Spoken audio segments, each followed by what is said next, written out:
All right, so welcome again to, this is actually the first ever CEOAS Showcase of Experiential Learning.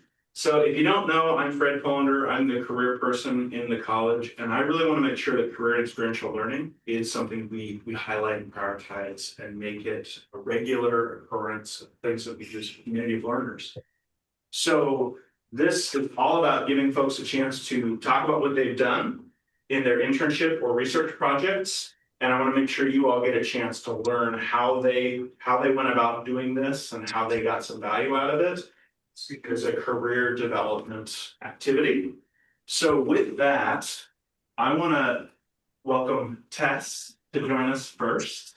And the slide deck is waiting for you here, Tess. Maybe we can try by navigating to the first slide, make sure it works for you. Click over there. All right. So Tess, welcome. Thanks for being here. Thank you. Hi everyone, like Fred said, my name is Tess. I'm an undergraduate here at CEOAS, and I'm giving my presentation today on the magic of mud, specifically about utilizing sediment as a tracer in this is a summation of my work in the Coastal and Fluvial Sediment Dynamics Lab. That's a bit of a mouthful, so for the rest of this presentation, we're just going to affectionately call it the Coastal Seds Lab. But yeah, we're talking about mud, and I have some wonderful photos of mud on the title slide. So we have a beautiful section of a sediment core. These are pictures of subsample sediment cores, wet, dry, and then of course sediment in its natural habitat. I think that's from the Oregon coast. So once again, my name is Tess. I'm a fourth year here at Oregon State, and I'm pursuing a Bachelor's of Science in Oceanography with a minor in Geology, and then a Bachelor's of Science in Secondary Education. And I specifically specialize in integrated science teaching. So my degree is kind of at that intersection between hard science and then a lot of science communication and learning, and a little bit of liberal arts in there too. But as many of you know, CEOAS requires undergraduate students complete around 3 experiential learning credits, and all of mine have been completed in collaboration with the Coastal Seds. And that's a photo of me wearing a hard hat to show you that I'm very official. So how did I get here? As I mentioned, I'm a fourth year, but I started in the Coastal Seds Lab in January of 2024 with OSU's URSA Engage program. If you've never heard of that, it stands for Undergraduate Research in Science and the Arts. It's a specific program for first and second year undergraduates to gain more experience getting started in research, especially if you have none to begin with. Because if you've tried applying for internships, you know that it's a little bit hard to get experience if you don't have any. And so this is a program that's kind of built to supplement some professional research. Here's a photo of me presenting my first poster ever about sediment accretion rates in various Arctic environments. And from there, I continued working with Dr. Molly Keogh as a project assistant on her NSF project about the usability of archived sediment cores to study the polar environments. I believe I'm subsampling an Arctic core there, but I don't remember. And that was from September of 2024 to around June of 2025. And then this past June, I specifically transitioned to a project within our lab with the Beaufort Lagoon Ecosystem Long-Term Ecological Research. And I was actually able to travel to the Arctic and do some really cool fieldwork with that. So, what are some applications of mud and sediment in the Arctic environments? I don't know if what y'all think of when I say Arctic, but I specifically think of ice, and to me that doesn't seem like a very conducive environment for mud firsthand, but once you learn a little bit more about how mud is moving, especially through the system, it's actually very relevant. So coastal erosion specifically is particularly relevant to the North Slope of Alaska. Brown, also research from 2003, states that erosion rates are occurring there on the scale of meters per year. And this map down here, I don't know if y'all can see, it's kind of low. Any red on this map, we're seeing the shoreline retreat on the scale of around 15 to 61 feet per year. And that's a lot. That's a lot of coastline, that's a lot of sediment and mud and dirt being put into that Beaufort Sea Chukchi Sea ecosystem. Any like orange and yellow you're seeing is a scale like 15 to 6 feet per year, and that is still a lot. And we're seeing a specific increase in this due to the lack of sea ice that's forming there now. And so it's leaving this entire coastline exposed. And studying sediment up there provides an insight to the energy and flux of depositional environments. So it lets you see what's coming into the system, what's coming out of it, and this is a major source of sediment, especially since if we squint really hard, you can see a lot of large rivers that are flowing into that Arctic environment. And this is a photo of me and one of the grad students, Eden, holding a very wonderful sediment core up there. More specifically here.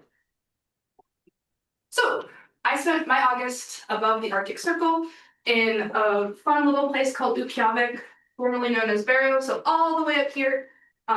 It's the northernmost point of the United States, and it is very, very cool, and also quite cold, even in August. But specifically, we were working in the Elson Lagoon.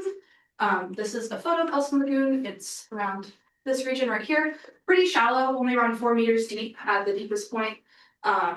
And it is a lagoon, and I know I think of lagoons as tropical regions, but Arctic lagoons do exist, especially since this is a very low relief area. It's very flat.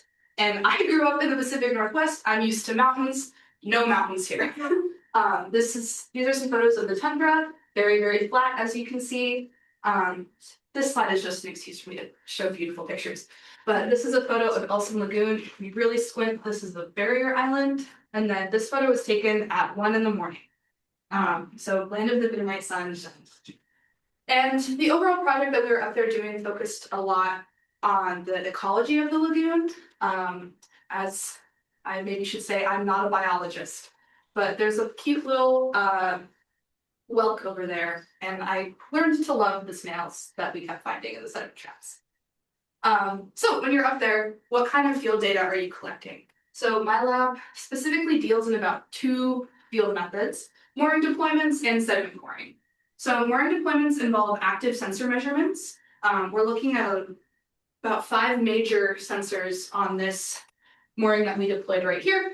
Turbidity sensor, so how cloudy that water is. Current velocity, so how fast are the currents in that system moving. If you're an oceanographer, you might have heard the phrase CTD before. This stands for conductivity, temperature, and depth. So we're worried about how salty the water is, how cold it is, and how deep we are. We're also looking specifically at wave sensors in a couple places. This is going to measure how waves are propagating near the bed of the lagoon. And then also sometimes we put out some sediment traps. I don't have a photo of a sediment trap up, but it's essentially like a little bowl that you leave in the water and you let sediment settle down naturally. And since you know how long you left it out there, you can kind of interpolate how much sediment is depositing in that system over a specific time frame, or it's a rough estimate. In addition, we're also taking sediment cores. That photo where we're holding that plastic core barrel, that's basically trying to make as undisturbed of a sample of the lake layer, or not lake, lagoon layers as possible. This is not a lagoon core, sadly. It's from the Marine Geology Repository, and I want to say it's from the Antarctic, but it gets the point across. And once you have all that mud, you got to do something with it. All of the lab methods listed up here, I've been trained in doing over my 2 years as a lab assistant. One major aspect that my lab does is lead-210 radioisotope dating. That sounds a little scary. Lead, radioactive? Uh-oh, don't worry, it's naturally occurring. It will not kill you, but it sounds a little scary out there. But it is a naturally occurring isotope that falls out of the atmosphere due to the naturally occurring decay of uranium and radium. And it's really good at sticking to clay particles that make up a lot of mud. It's really sticky. It loves to stick to things. And since we're taking all these mud samples, we can use this kind of sticky air tag, so to speak, to make estimates about how long the sediment has been accumulating there. And you can do this in 2 major ways: using alpha detection. This requires a very specific acid digestion process, burning away all of your organic material and kind of spiking it with additional radioactivity to just measure some decay. This is a lovely photo of me in the most beautiful flame and chemical resistant lab coat you've ever seen, being very scientific with my temperature or thermometer. But another thing you can do is gamma detection. And you can This is a photo of a reservoir for a gamma detector. It's a machine that measures the energy release that occurs during gamma decay. Very complex chemistry. We don't have time to get into that. And I don't think I'm qualified to talk about it. But another thing that we look at is grain size. So specifically, we're using a laser analysis to determine the size of the particles that we're seeing in the mud samples. We're usually looking at a micron scale, sometimes a little bigger than that, millimeters. We're also doing something called loss on ignition. And this is where you're combusting sediment to make a rough estimate about how much biomaterial you have in there. So this is a photo of burnt sediment right up there. You put it in a furnace, burns away all your organics, and then you're just left with your inorganic material that can't be combusted. And you can take the weight from before you burned your organic material off and then after, and you can calculate about how much biology you've got going on there. And I mentioned sensors. And once you come back with all of your sensor data, you've got to process it. And that involves coding, and more coding. I use Python, but a lot of people in my lab use MATLAB. So it's just a lot of taking the data, trimming what you want, and then plotting it. And plotting these conditions over time allows you to gain a better understanding of potential physical processes at play in the area that you're studying. We want to know how fast our current's moving, and it's really great to kind of look at that data and visualize it. Data visualization, very important. So, in all, what is mud capable of? Since my lab group is focused on sediment, we're cut off, that's too bad. And we're going to call it solid depositional material as a loose definition. So we're concerned on what kind. So is it sand, is it silt, is it clay? Sand is the largest of the sediment particles that my lab particularly focuses on. They're pretty big, you can see them with your naked eye. Silt, a little bit smaller, to your naked eye looks a little bit slippy, but it is still larger than clay, and that's a really, really fine materials. You can't even really see it, you can barely feel it when you rub it between your fingers. And that tells us a lot about the energy of the system. You've got a lot of sand. Sand's hard to pick up, it's hard to move if you're just a raccoon. And so it allows you to kind of infer the energy of the environment. Are we seeing smaller particles, very, very low energy, allows them to kind of settle and stay there for a while. We're also worried about where sediment is depositing. So if we're eroding a lot of that Alaskan coastline, like I mentioned earlier, we want to know where is that going. And lead-210, other things that we look at in the lab can tell us how long something's been there, is it recent? And then we're seeing some recent deposition there as well. And then if you're looking visually at a sediment core, you might see an abrupt change in sediment size, maybe color, and that can tell you a lot about potentially sudden deposition or changes in climate. And we're also worried about how long has it been there, which I kind of already talked about. And we're also worried about how much organic material is there. So this is a sediment core that has a lot of organic material. It's not the clearest photo, but that's likely a phytoplankton ooze. So a lot of biogenic material has settled out in that area and just deposited in really thick mats. As an inorganic person, I don't want to touch that core because I can't really do much with it if we're using lead-210. But this core over here, it's pretty muddy. There's a lot of clams in it, which you can't see, but it's really good for dating because it's that fine clay that we can use to trace inorganic chemistry. And I've mentioned a bit about lead-210 and how we're looking at it. This is a very simplified drawing of how lead-210 is moving through the reservoirs of the planet. So we've got some decay in the soils, but we also have some settling out of lead-210 in the atmosphere that eventually settles, then moves through the water column and deposits in our sediment core right here. And if we're thinking about data visualization, this is a great plot of what lead-210 concentration might look like down into a sediment core. You see a high concentration at the surface, newer material, it's being deposited there, it's going to have a higher lead-210 activity. And then as you move down, we're seeing less and less lead-210 as it decays away. So I've been doing this for a couple of years, and I've got some takeaways and pieces of advice. If you're looking to get into experiential learning, science communication is always way more important than you think it is. You might be really excited about fieldwork, research. It's super exciting, it's really great, but you have to be able to explain what you're doing to other people. Particularly if you're working in communities, especially during the field season. It's a photo of me in the Arctic once again, still wearing that same green hat, but it's okay. And there's people that live there, and their livelihoods tied directly to how the planet is changing, particularly up there in the Arctic, where we're seeing fastest anthropogenic climate change. And they want to know what my research is going to do for them. They're more concerned about whether or not they can go out and fish, where they can find food, all that type of stuff. And I need to be able to defend why my research is important to them. And so science communication is a great skill to develop. You're going to develop it if you focus on making a poster, if you focus on doing a talk like this, but you have to be able to back up the science that you're doing, because if you can't, it's not relevant to communities, and then there's. I would also say be willing to say yes to things and seek out new opportunities. Some things might be scary and it might just not seem like it's in your wheelhouse. I know I was really nervous about going on a boat for the first time. I get really seasick and I was really scared, but I said yes anyway, and it's been a great opportunity for me, but I wouldn't have been able to do that until I said yes. And even if you think like, oh, I'm not really sure if I'm a person or this award really applies to me, this internship, I don't really have all this experience, try anyway. Particularly with scholarships, a lot of them go unawarded. Try anyway. You never know what can happen. And I would also say make an effort to become aware of the technology used in earth science. I am not a computer scientist. Python is not my favorite thing, and it wasn't when I started, and it probably won't ever be, but I know how to do enough of it that the skills are applicable and important for when I would be looking for employment later. And also with lab skills, they might be very hyper-specific. Once I leave undergrad, someone might not ever ask me to do a lead-210 acid digestion ever again, but I still have the skills to pipette effectively. I have the skills to measure out liquid in a way that's helpful. I don't know.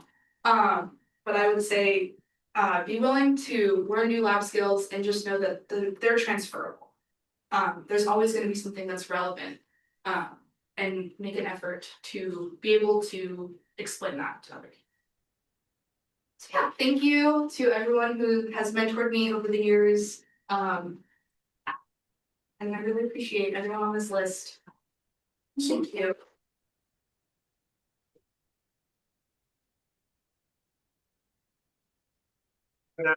Question for Tess or online?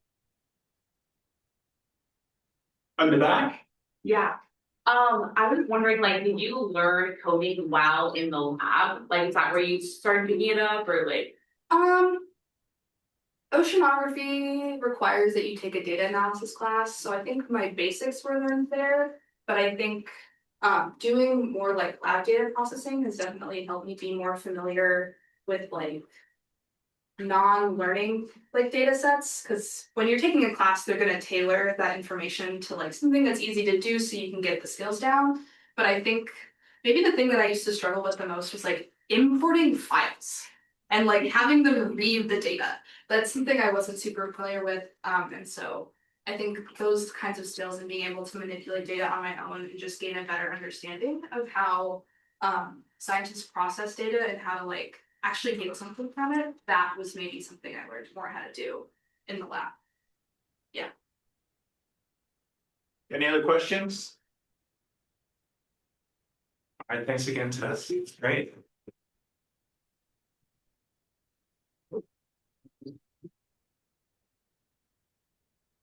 Maya's next.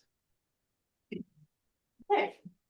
Hello, everyone. My name is Maya Moran. I'm a senior oceanography student in CEOAS, and I specialize in GIS and chemistry.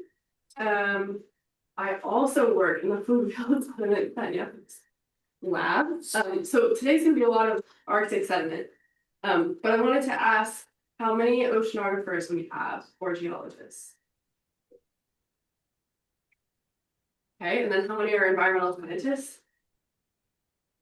Anyone else that I didn't say in CEOAS that has small majors? Geography. Geography. Okay. Next talk might be right up your alley, but it's all relevant. So I had the privilege this fall of doing Arctic research for a month on a research vessel. This work was in the lab, under work with Dr. Emily Idem and with Dr. Mackenzie Jewell in the back, and Emily Pan. So the four of us traveled to the Arctic for a month and did research, and this was joint work with Oregon State University, Woods Hole Oceanographic Institution, and University of Washington. So just to motivate, before I start, why we study, Tess talked about this a little bit, it leads into my talk quite well.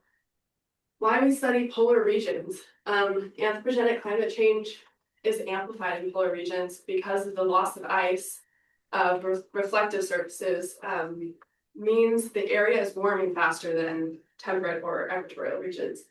And so it's really important to study the baseline in the area and establish what we know about all these processes and train them really well so that as the globe continues to warm, we can mitigate successfully.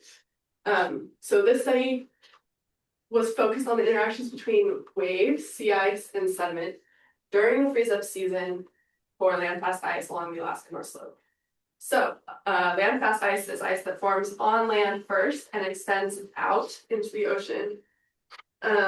And we're really curious about big storm systems that come through and bring a lot of wave energy into the area and how that affects the ice formation, as well as if the sediment present in the water column actually helps or hinders that ice formation. So here are some pictures of all of these things that we saw while we were there.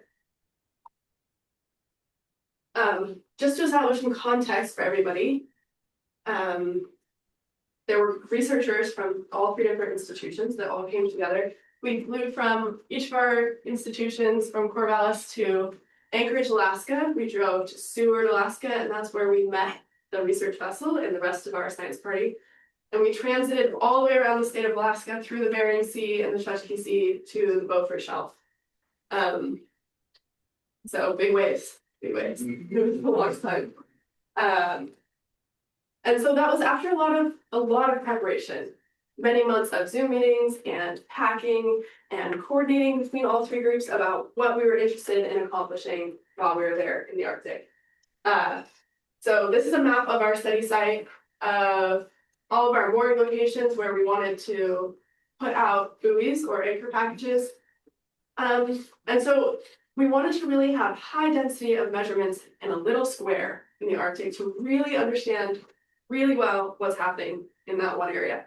So we have north-south running transects that allow us to measure the ice on land and the open water offshore and the kind of gradient between the two. And then we have east-west transects that are alongshore that allow us to see the gradient in some oceanographic parameters related to the river output. So there's the Colville River Delta right here, and outputs a lot of sediment and fresh water. And so we wanted to see, how ice formation might change east to west as well.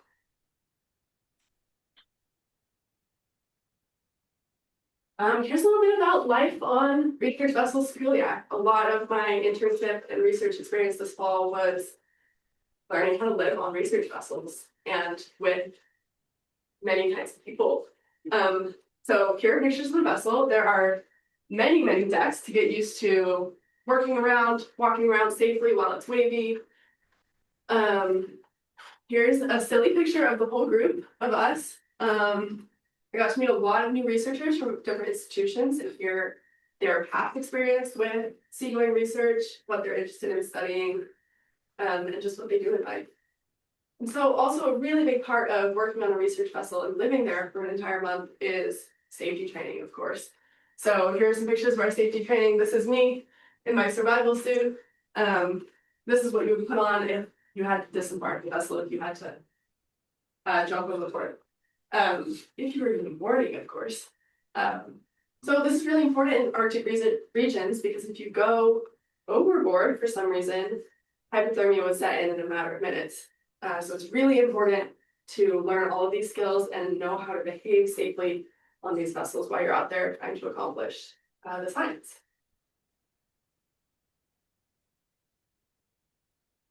Here are more pictures of just the inside of the vessel that I thought I would share if anyone is interested in seagoing research. Here is the main scientific lab. As you can see on the tables, everything is strapped down. Everything is hanging or strapped down. All of our instruments on deck have to be ratchet strapped to the deck. So there's a lot of things to think about boat life that you might not consider versus other field research. So the boat rolls a lot. Your water bottle, your rain jacket, all those instruments on deck have to be strapped down. We got to hang out on lots of parts of the vessel and learn a lot of things other than just the science we were there for. So this is a picture of the bridge deck. This is where the captain and the mates drive the vessel. We got to hang out there quite a bit. Good. What's up? Oh, we have No, some. we're not. I'm sorry. I've got company coming. I've got company. I didn't hear from you last week. Were you okay? Because I didn't call you. You didn't call. Someone on Zoom is going to have to mute. Okay, that's good. Okay. Yeah, I will. You can move that. Oh, so you stayed there past Thanksgiving then? Good for you. I didn't hear from you and I thought, yeah, you're probably not around. That's okay. Right. No, and I could have called you too, but I thought, no. That was fun. Zoom issue. Anyways, I learned a lot in watching captain and the mates drive the vessel. There's a lot going on. It's a highly automated vessel. It was built only 10 years ago. We also got to tour the engine room, which was so fun for me. And so there's a lot of parts to the experience that all come together to allow us all to be there in the Arctic. I lived in a little room like this. This is my bunk bed with another researcher. She was awesome. We had a lot of fun. There's a little gym. That's the galley. We get all our meals cooked for us, which is quite nice. And there's just lots of boat things to remember, like wearing a hard hat every time you go out on deck. So lots of learning like that in the field. I want to talk through a bit of our oceanographic methods that we use. So I work with a team of geologists on this project, and vacuum filtration is pretty important to us. This is the process that we used. We just would pour our water samples or our melted ice samples through the vacuum filter, and it would tell us how much stuff was in the water. Sediment was in the water, biology. So that's pretty important to us, and we bring it home and do some lab processes on it, and we can tell how much biology is in it and the sediment concentration in the water we collected. We also use sediment traps, which Tess mentioned, which is just sediment settling out of the water into little layers, which are they're kind of there, little layers of events, which is fun. We deploy instruments on these orange tripods we call sea spiders. There are a myriad of instruments that I could go through, but for time's sake, I'm just going to tell you what they measure. So these buoys can measure currents in the water. Oh, they're not buoys, anchors. Measure currents in the water, waves, temperature and salinity, of course, turbidity, which is that cloudiness, the sediment in the water, ice concentration, and sediment acoustics. We also employed drifting buoys, like the yellow one over there. We would put these out from the vessel in the morning and let them drift in the water with the currents and the ice and collect them at the end of the day and kind of collect that data on the currents and the waves. And be able to understand what was happening in the ocean around us. We also relied pretty heavily on the small boat that the big boat could just crane into the water, which is pretty fun.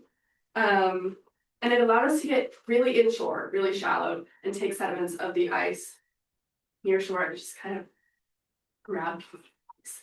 So fun. And deploy some of our smaller instruments. We use things like a simple hop and net quite often. So I want to share some of my preliminary findings, the cruise's preliminary findings. Sorry that these don't have titles. These charts were not made by me, but this is something that I am learning how to do from the other oceanographers around me.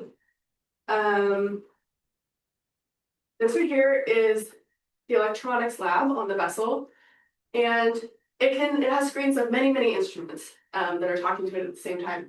This one is of the multi-beam. And so that's an instrument that has a transducer face that's in the bottom of the vessel, and it sends a ping to the seafloor, and it listens to receive that ping back. And it tells us about the density of the seafloor. So right here we can see a little canyon that's been infilled, and that is what we call a keel scour. That is from an iceberg that has been moving, drifting, and dragging along the seafloor, leaving a little path behind it. And so through some data processing and coding languages like MATLAB and Python, we can make nice little maps like this of multi-beam picture that gets painted along the seafloor back and forth. And we can map out the bathymetry of the seafloor. You kind of see these rows of cubic scours. It tells us about ice movement in the winter and spring in the Arctic. Next, this is a RBR CTD that also measures turbidity. Here's a picture of me programming it. I got to learn how to program a lot of these instruments. That was a lot of my learning. And it can create time series for us, like this one. So this is temperature on the top in blue, salinity in red, and turbidity in black. And this is over the course of a month and a half from September 2025 to November 2025. And so for temperature, we can see the temperature slowly decreases. This makes sense. It's the Arctic. It's becoming winter, colder. We see salinity is highly variable. Right at the end, there's a little bit of increase in salinity right here, which could be due to ice formation, brine rejection as ice forms. The water around it gets more salty and it pushes out all the salt ions. Otherwise, there's a lot of variation because we're near a freshwater source. So the Colville River has varying levels of freshwater output. So that kind of makes sense. And then our turbidity plot shows as we move into mid to late October and later into winter, the turbidity kind of spikes and there's higher and higher levels of sediment in the water. And this is likely from big wave events that move through, cause turbulence on the surface, all the way down to, at times, the seafloor, because it's a pretty shallow shelf. And we get mixing and more suspended sediments as winter goes on before ice forms. So that's fun to see from the data. Here's a picture of me putting temperature sensors on a line with a colleague that was going to hang from a float. And from deploying those instruments on a line, we get, through some data analysis, a graph like this, which has depth on the y-axis, the surface water is at the top, and 20 meters depth is at the bottom. And we have, this is over the course of a week, so time is on the x-axis. The yellow, and then the colors are temperature. So the yellow is a warm water blob, and the purple is cold water. So at the beginning of this week, in late October, we have a really stratified system. We see really cold water on top, really warm water on bottom. And this is evidence of a small upwelling event. If anyone is an oceanographer or has heard of upwelling before, maybe you know. If not, upwelling is kind of when in the Arctic, it's warmer deep water gets mixed up to the surface. And so what we see here is some winds turning on, maybe a storm system moving through, and warm water mixing the water column, and it all becoming the same temperature instead of that stratified system. And then we see it slowly cooling in a uniform fashion through the rest of the season. So these are just preliminary results. We have a lot of data we're working with now in the next few months to find some bigger patterns, but it's really important to deploy your sensors and get them back and kind of observe these patterns while you're in the field to be able to pivot and target the processes that you're seeing. So it's really fun to work with the sensors and understand that there was an upwelling event happening while we were there. Some other findings, just lots of ice. We got to see lots of ice of different shapes and sizes and colors, weirdly. There's some pieces of ice that are really, really dirty and some that were really clean. And part of what my group is interested in is understanding why. How sediment entrainment happens, how the ice picks up sediment as it forms. Yeah, so lots to consider once we're home. Lots of different kinds of ice. You might think that ice formation in polar regions happens, it gets cold and it moves in a sheet and it just moves out and it grows ice. But it really doesn't happen that way. It kind of starts to grow and a wind or wave event comes up, and all the ice gets jumbled, mixed together, and then it gets cold and calm again, and ice forms and it all fuses together and gets broken up again. So it's very chaotic, and we're trying to kind of understand some of that pattern. I wanted to just share a few of my personal takeaways. I just had the best time, the most incredible time. It was such a valuable experience, and we had a lot of fun. Like snowball fights on deck, arguing on my face. I was just, field research is really, really fun. It's really hard work. There are long days, but it's really fun. And so I would say this learning via hands-on work is almost as important, if not more, than the classroom work. For certain fields, if you want to be involved in field research. It's pretty valuable to really understand the logistics of what it takes to be out there in a remote area and learn as much as we can about the ocean around us. I also learned that instrumentation skills and coding skills are really important in troubleshooting the problems that inevitably come up when you're in the field. Like some instrument is not working quite right. And so being able to pivot or apply a solution in real time is super valuable to field researchers. I would say that there's a lot of diverse marine career options available. I got to know many of the crew members on the vessel, and so you can be a technician, the marine technicians are kind of the gateway between the science group and the crew of the vessel. There are lots of engineers that are essential to the operation, as well as the captain and the mates. So if you don't want to be involved in exactly the research side of things, there's lots of ways to be involved in experiential learning like this. Otherwise, I'm excited to continue my work in an honors college thesis, working with total suspended sediment concentrations in that ice versus the open water and see if they're different with Dr. Mackenzie Jewell, and I'm still learning to apply all the lab analyses that Tess talked a lot about in our lab to the water and sediment samples now being back. My last slide. Here's just some of my advice to future oceanography students. When I was a freshman, I had no field experience, and I was super shy about talking to professors, walking up to people. But you don't really have to know exactly which aspect you want to be involved in right now. Just if something feels good, if a class feels really exciting, or a specific subject in a class feels really exciting, ask all the questions you want to ask of the professor, and ask them what they do outside of class. And then that really is just the best way. If you start the conversation, everyone in CEOAS I found is really collaborative and really excited to answer your questions and help work with you once you start the conversation. I would say also that undergraduate work varies widely, and there's a lot of opportunity out there for field work at Hatfield, going on vessels if that's what you are interested in, but also in data processing, developing your lab skills, and working with grad students, which has been one of the most valuable parts of my experience this last month.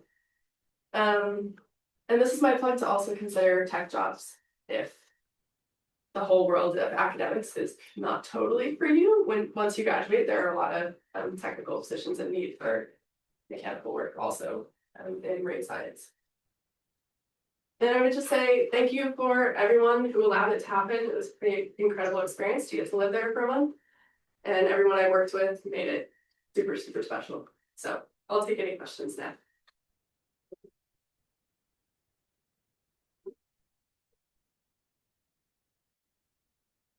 Questions? Yeah. How did you specifically get involved in this lab? In this lab, it was a result of, I think, prior experience. I worked first with the Ocean Observing Initiative, and I got some basic experience building sensors. And so I was reached out, it was just an opportunity that was promoted last spring to undergraduate students by my advisor. And then it just went through an interview process. Yeah, but I do think that a lot of my smaller experience before this allowed me to build up to like a whole month on a research vessel, you know? So many days, just like half a day on the Alaka in Newport, or half a day at the MGR spent helping with cores. So just getting involved in little ways can build up really fast to the bigger experiences. So that was our volunteer experiences that you approached? A few of them were volunteer experiences that I approached. And I often actually would say, chose those over my class at times. Mhm. Dangerous to say, but you know, real life experience is also very valuable when you work with humans. So Great. All right. Well, thanks again. Great. Welcome Adam up. Right, and Adam's our last presenter. After Adam, there are some slides of a presenter who wasn't able to make it today, so I'll cycle through those. But this is our last actual presentation. All right, excellent. Hello. Hey everybody, thanks so much for joining us today. Kind of fun to be able to talk to you about experiential learning and some of the reflections that I have from my portion of that, which came through what's called the GIS STEP grant. Unfortunately for everybody, the funding of that program is running out in June 2026. So, and I think they've already chosen the people for the next one. So that may not be available, but there are other organizations that do a similar process like this. And I'm definitely an advocate for this type of thing continuing within the university and institution setting, because it was a unique and novel way to get on-site real world experience with employers. I'll start by, I'm not sure if I did, but my name is Adam Frus. I am in my 40s, so I came back to school after deciding to leave a 20-year career as a glassblower and glass artist and glass educator. But I had a prior background with a degree in geology from Arizona State University in 2007, which I never worked in the field because there was a big recession hit. And it was kind of weird, and glassblowing was a lot of fun. So I've done that for many, many, many years. But I've always tied the work that I produced directly to science education and science communications. So there was a lot of mineralogy and mineral hunting and a lot of map making and field trips and groups that I was involved with. But I decided that I wanted to work on something that was a little bit to the bigger, greater good than just selling somebody something that goes on their mantelpiece. And my ties to historical works within science and looking at all the wonderful maps and illustrations that are in all of your textbooks. I love that stuff, and I wanted to figure out how to become part of the group that makes, maintains, and then communicates all that information. So that's what led me here to OSU, and my certificate is finishing up. I actually finish up this December. So we'll go into a little bit about what makes the GIS STEP program really, really unique. Okay, so this is a process where it's a collaboration between a select group of employers and an institution like Oregon State University, right? So an employer has to come to this to the university and say, "Hey, we would like to house one of your students as an intern." It's really neat that they don't have to create an HR position for that intern. They just have to have an open space and a project that they promise that they'll give one of our students a thing. Within the STEP program, what you do is you become an employee of OSU. OSU then vouches for you and says, "Hey, this is a great student. We think they'd be a good fit." You go through an interview process and you get put in. But the really cool thing is that it's a limited pool of employers, but it's also a really limited pool of competition. So if I found myself up against the wall every single time on internship applications, here I am in my 40s, had geology way back, but it's so long ago that it's almost irrelevant outside of just the core knowledge of how to speak and how to think the language. And my experiences within specifically my chosen field of GIS and geospatial information was pretty narrow. That was like, what, 3 terms, and I was just about looking at finishing. And then I postponed my graduation so that I could apply for this GIS STEP grant, which I was awarded. So we'll go into a little bit about that. What did I do for this internship? It was a 10-week internship with Oregon Department of Fish and Wildlife. I'll refer to them as ODFW from here out. And I worked on a program that was called the Wildlife Habitat Conservation Management Program, which we'll be calling WHCMT from here out as well. So this is a statewide program that's offered to landowners.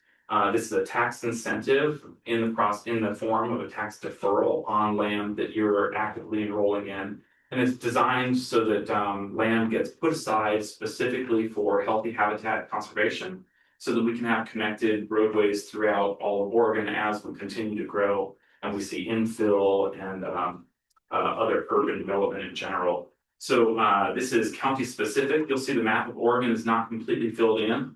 there are 15 counties which have chosen to participate in offering this program to people that live there.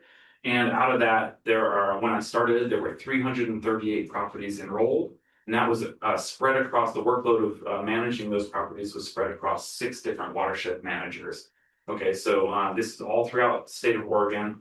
And that came into some really interesting things that we'll get into in a minute. I'm going to introduce you to Joe Stack. This is the man who I interviewed with and who took me on as an intern. He's at Oregon Department of Fish and Wildlife. He's a wildlife biologist, and he oversees about 148 of these properties for the Southern Willamette Watershed District. Okay, so this is the most robust of the watershed districts for enrollment within this property or in this program. And so he has a really vested interest in what it takes to actually manage these properties. And this is a program that is very low on the totem pole for priorities. It's not a mandated program, so there's minimum funding attached to it. And so the regional managers like Joe are pretty hard pressed to do all the management that's required and a lot of the reporting that's requested by the upper management of Salem. Things like, hey, well, how many acres of oak are we actually protecting with this program? That wasn't actually captured before we started. It was buried into some PDF plans or some paper plans in file cabinets. And if you've ever dug through stuff, that's this type of thing that makes you want to like reach out to AI and feed it to them and please spit out some answers, which we find that we can kind of do. The really cool thing about Joe as a supervisor and a mentor was that he had a vision. So knowing that he had to work with these programs and he was running up against difficulties, he started his own geospatial foray. So when I got there, he had previously put little polygons down on the map with some information attached to it. But the interesting thing was that everybody else, all the other 6 managers, they did this completely differently from each other. And if you've ever worked on different data sources, some of you have talked about this already, when the schemas don't match up, when the information that is collected or not collected is not matching up, that becomes a problem. Oregon itself is one of these things that does that. Out of those 15 counties that I talked about, 12 of them report their tax lot data identically, and 3 of them do not. In fact, one of them uses a calculated acreage, which is totally different from the real acreage on the ground. So that's a GIS thing that you have to figure out later as you go. The cool thing on this program was when I walked in, Joe said, I know that geospatial is the answer, but I don't know how to do it. You're going to be my GIS guy. And he gave me carte blanche to kind of develop a system and work through what we wanted to do. His project goals at the beginning were, hey, let's build maybe some webhooks. He had heard about these things. And he said, maybe we can figure out how to like trigger something that then sends off to the people. And when they send back, it sends me an email and just this kind of concept of automating the process along the way, which we realized pretty quickly was impossible to do at the stage where they were because there was no platform and functionality and framework for this geospatial data at that point in time. So we worked to develop geospatial solutions and how to bring data governance to the 15 communities or counties and the 6 watershed groups that were in there. Down at the bottom, you'll see an image of this is the legacy database.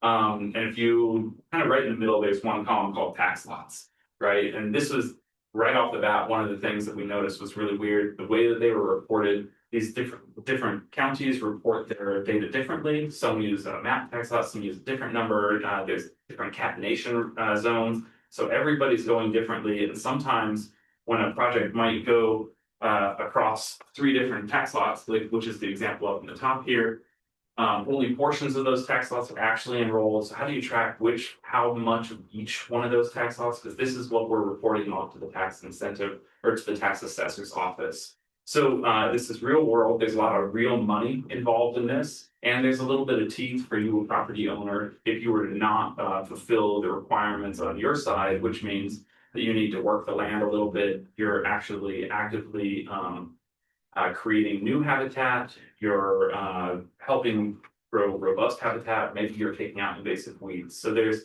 a little bit of teeth or requirements by the landowners to work, and a lot of requirement from the managers to actually bring this all in and report this back to Salem so that programs like this continue to be funded throughout Oregon. I already talked about quite a bit the missing schemas, lots of data validation sort of stuff. And this drawing that you're seeing, this was maybe day 3 after just open conversation with my manager and saying, hey, what is it that you as a manager need? And how does the program even work? Let's make sure I understand the program. Let's make sure I understand what we want and what is being collected and developing a schema. So that was drawing on day 3. We're working towards it. But if you look at my very bottom bullet point, don't really know how to do it all. I know that it can be done, but I don't know how. So this developed into a lot of tech skills, right? I had some ArcGIS Pro from the certificate program, which I really enjoyed. I've used Microsoft Teams once before, but that's the primary for federal and state agencies. And I had touched AGOL, the online, and I had never worked with Survey 123, but I had heard about it on GIS Day last year.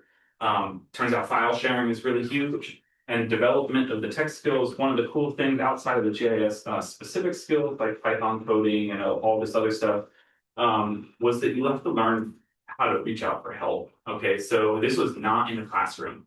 This was not a Esri tutorial that you're following that all 50 of you are following, and I can turn you and say, hey, how did you do this one part? Or I can go to the TA and talk. I didn't actually have an instructor. I guess Fred was my instructor for this class. So everything that I wanted to do, I would turn to Google AI for a quick, I really learned how to ask the right question in the right way. The Esri user community or the developer community, and really lucky to me, I've got a buddy who's 2 doors down from me. He works as a geospatial app developer for the Forest Service. He's a tech whiz. And if I really had to hone down the question, I would use his time wisely and say, hey, I'm really struggling with this one part. Can you help me out? He'd come over and we share a little bit of time and solve some problems. So it was the reliance on myself to figure out how to ask the right questions to get the right answers, because I know where I want to go, but sometimes you just don't even know how to ask or what question or what word to use to get what you're looking for. Along the way, I improved a lot of the professional skills that I currently had. Leadership is one. You have to believe in yourself and whatever you're doing. You're going to be your own champion. And in this case, I also had an advocate, Joe Stack, who was a fantastic champion of the program. Every single day, we had offices right next to each other, and I would hear him on the phone with his other companions and the other 6 watershed managers, and he was always leaking up the program. And hey, we're working on this. No, we're not quite ready to test it yet. Oh, okay, we are going to test it. You guys test it. Oh, everything broke. I had to rebuild it over and over and over and over. So lots of iterations, but you have to get everybody on board. And that's a really important portion of it. And one of the things that leads to that is honest and open communication. So if I was running into a problem, I've struggled with this model builder for like 3 weeks straight, where it was just one thing to get us over the hump, and that was just to produce the data that was going to be then shared as a web map behind Survey 123. So when I openly communicate, hey, I'm struggling with this portion, I'm working on it, I'm trying to figure it out, that gives you a lot of leeway to continue working, as long as that people know that you're actively working on things. The second one in this is constantly restating your goal. Hey, we're trying to make the program better for the managers. We're trying to make the program better for the overall state agency and for the landowners, because they were often not even knowing where their plan was or how do we do it. So let's build that digital portion so that everything is really well contained. And then the final portion of that is the planning. So lots of documentation. It's easy to walk away from it as you iterate and change and change and change. And sometimes it's okay to step back as long as you remember to come back to it and build that documentation once you're all said and done, and SOPs as well. So final solutions onto this program. Up in the top right, you can see one of the models that I built. The bottom is just a screen grab from Survey 123, which is a fantastic form system using XLSS forms, which is Excel, and then into their program. So in this case, a user is dropping a dot onto one of their tax lots that they own, or multiple tax lots that they own. And then through this code that's up top in the model builder, it basically joins all those polygons together, spits out this one big piece, and that's now what the managers are going to be working with. So it simplifies the process. It makes it so that managers aren't then going to all the or landowner, not having to go to all the different counties' websites, find the map viewer, look at a tax lot map, and find the correct number that they're being asked for. We're doing all that form because it's available geospatial data wise. we can just query the underlying layers and get the answers. So this was a system that we go through. I'm not the only guy that's going to work on this. Hopefully we have a man or woman that's going to step into the position and continue on. ODFW believes in this program, so the possibility for future internships is there. And so I've taken the time to write down some of the things that that future intern could do to build on the foundation, which I've already established. And I'll just finish up with this last little portion, that real world hacks. They are rewarding. Okay, the thing that I'm getting to work on is pretty big in the fact that there's real dollars attached to it, real landowners and real stake, and our system of habitat and conservation here in Oregon kind of depends on programs like this existing, and building solutions for them really aids the process of for the possibility of that continuing in the future. So here at Oregon State University, I was a student, then I became an employee, vouched for by OSU. I worked my 10 weeks, but I'll tell you that if you notice, the hat says volunteer. I am currently 14 weeks into unpaid volunteering on the same project because I wanted to see it through. Okay, I believed in it, and more importantly, I'm continuing to gain experience, which can go on the resume as we struggle and try to find the next internship or the next great job. So with that, I just want to say thank you so much to everybody who was involved, Fred for putting this position on, and we'll take some questions if there are any.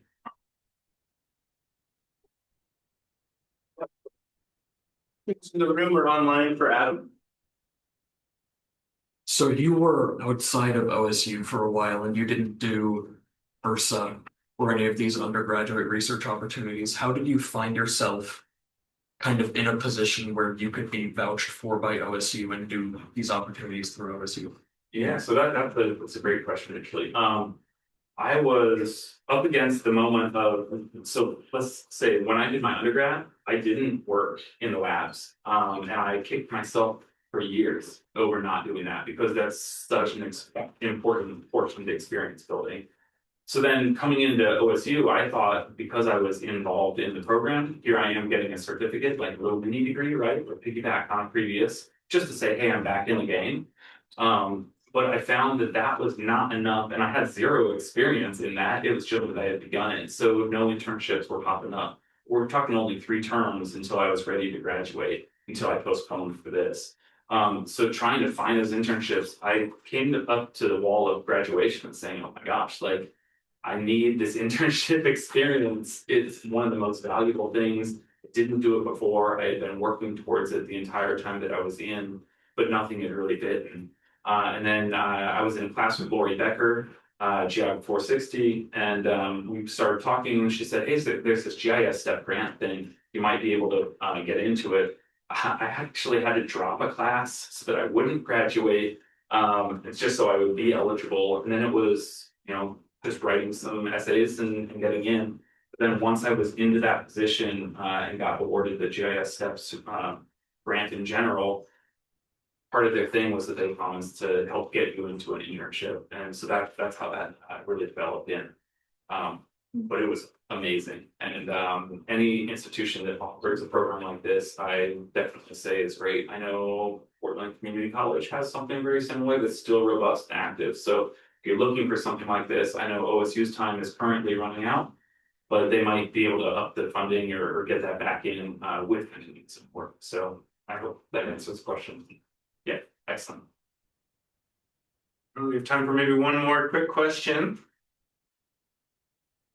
Otherwise, all right. Thanks everyone for being here today. One of the people that was able to do her presentation today, but Lucy Nault, she did the experiential learning in Iceland. So I'll just cycle through some of these beautiful photos and slides that she provided. But thanks for being here today. And thanks for the people online who joined us as well. And happy Friday. And please stay dry out there.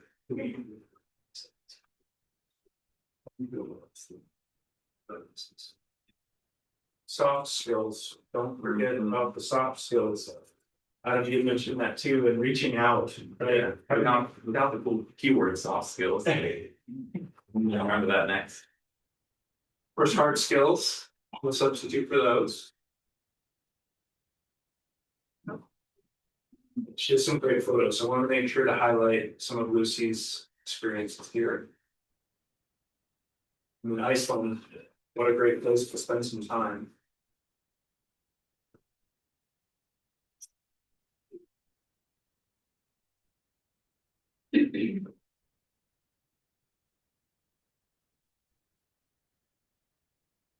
Geothermal energy plant, that's very interesting. Oh, and if you didn't get a chance to do the sign-up sheet, could you please let Kaylee Ann know? She'll bring it over to you. Thanks for that. That's a very interesting natural bridge there. And this is Lucy. Oh, last minute change. So. All right, thank you all for being here. Have a great rest of your day. Can I just really quick, you're a person doing undergrad research right now that did not get a chance or want to present. I work in communications for CEOAS and we would still love to hear from you. And I have a really quick little form that you can just fill out and hand back to me either now or back to me later. And we would still love to know what you're up to. So just grab it on your way out. Thanks, Lisa. Yeah, so.